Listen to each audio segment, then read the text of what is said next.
اسلام کے ہیرو، عدل و انصاف اور جرأت و بہادری کا پیکر تھے۔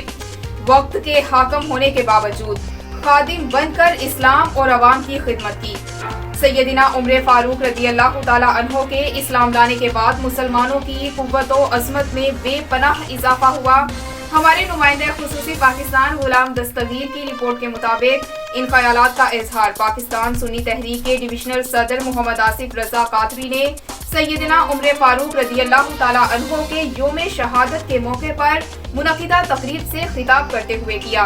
انہوں نے کہا کہ امیر المؤمنین سیدنا عمر فاروق رضی اللہ تعالی عنہ اسلام کا عظیم سرمایہ افتخار ہیں۔ آپ رضی اللہ تعالی عنہ نے اپنے دور خلافت میں غربت کو ختم اور زکوٰۃ کے نظام کو مؤثر بنایا۔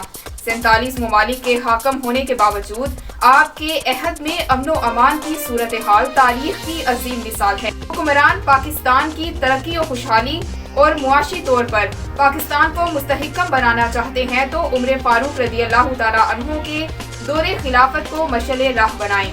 مغربی ممالک آپ رضی اللہ تعالی عنہ کو رول ماڈل بنا کر آپ کے دور خلافت پر عمل کرتے ہوئے ترقی کی منازل طے کر رہے ہیں۔ سیدنا عمر فاروق مراد رسول ہیں اور امیر المؤمنین خلیفہ دوئم ہیں، جن کے ایمان لانے کا جشن فرشتوں نے منایا۔